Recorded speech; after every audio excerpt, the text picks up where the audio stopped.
This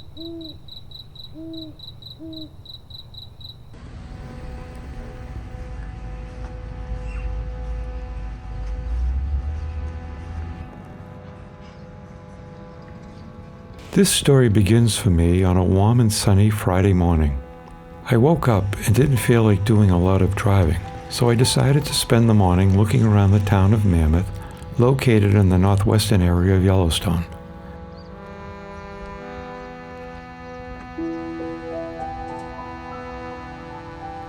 Afterwards, I began my journey back into Gardiner and decided to stop and sit for a while along the banks of the Gardiner River. It was here that I first noticed something was changing. I had been watching these waters for more than a week, and they were always flowing rapidly. But today they seemed much more aggressive. It is why I took this video. With only a couple of days left in Yellowstone, before moving back down south to the Grand Tetons and Wind River areas to finish up my trip, I wanted to go back into the Lamar Valley to look for wildlife.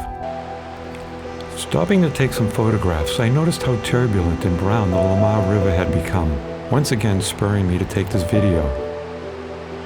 Something was going on. It didn't take much effort to find out two facts. One, there was a flood warning issued because of the snow melt and extended rain. Two, there was a major rainstorm on its way for the next day. When you're about sure that rain is going to be coming. And did it ever come? All day long, and it came down hard for most of the day and night. Now, I wasn't expecting anything dramatic from all of this. While driving around, I did see some signs of saturated areas, and even some small buildup of water. However, when I checked to see if Firehole Falls was different than what I had seen a few days earlier, it didn't seem to be much different. Also, when driving back from Mammoth to Gardiner, the Gardiner River didn't seem much different either. I was leaving to head south in the morning, and I certainly went to bed believing I would be on my way without concern. Little did I know. This is Sunday, June 12th, at 2:30 in the afternoon. I woke up early on Monday to prepare for my trip south. When I entered Gardiner to fill up with gas, I noticed the raging Yellowstone River behind the Conoco station.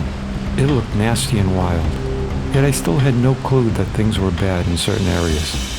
It wasn't until I tried to enter the park that I found out the roads were closed due to flooding. The ranger, though, said it was temporary and she thought the road would be open within a couple of hours. So I pulled over just outside the gate back in Gardiner to wait. Here I also saw my first national park notification of the road closure. While attempting to get coffee at a local shop, I found out the water was out.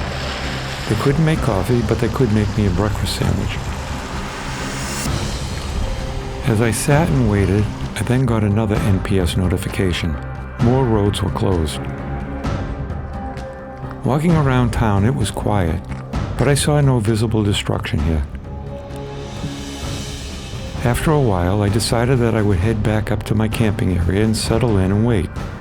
There was internet up there, so I could easily track what was going on. As the hours went by, the news of the real devastation started coming in. Pictures showed what was really happening. Roads and bridges were wiped out or severely damaged. Route 89, the alternate route up to I-90 through Livingston, was closed as well. It became obvious I wasn't going anywhere.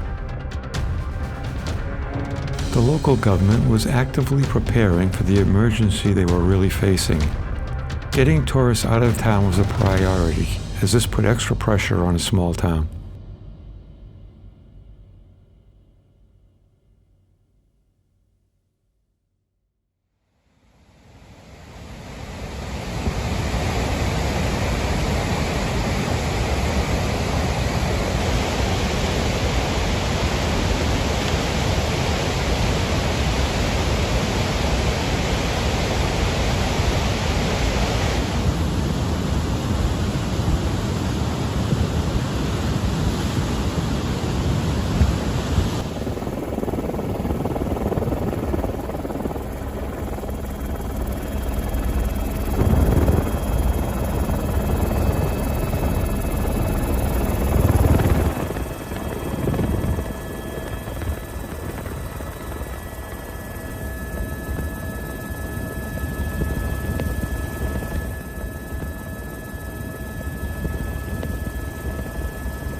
June 14th.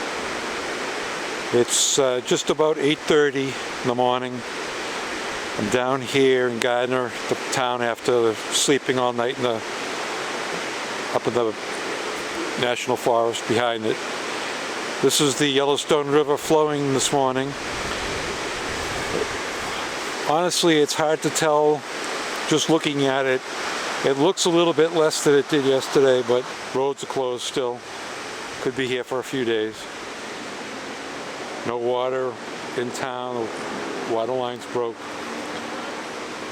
It's going to be a tough situation here for a little bit. My first stop after seeing the Yellowstone River was to get hot coffee from what I believe was the only vendor operating at the time, Bear's Brew. And like most shops, they had an in-house supply of water. A shout out to their dedication. Thinking I would be stranded in Gardiner for a few more days, I drove over to the Gardiner Market, a local grocery store, to get some water and a few supplies. This small store was more than busy as people tried to get needed supplies, especially water. Because they were already gearing up for a busy summer, they had plenty of water in stock. That was fortunate because the supply trucks were not going to be getting through. I then drove back up into the Gallatin National Forest to wait things out while monitoring the situation. Around noontime, an evacuation route for all visitors was announced. It was time to leave. This trip was over. However, for the people around Yellowstone, the work was just beginning.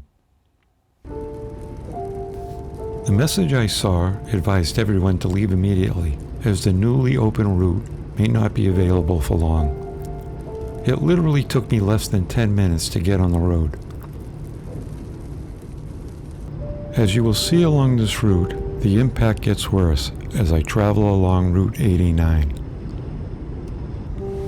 Although the waters were receding, the sediment and debris left behind was significant. You could tell the crews had been working hard over the last 24 hours trying to clear the roads. From those of us trying to get out, a heartfelt thank you.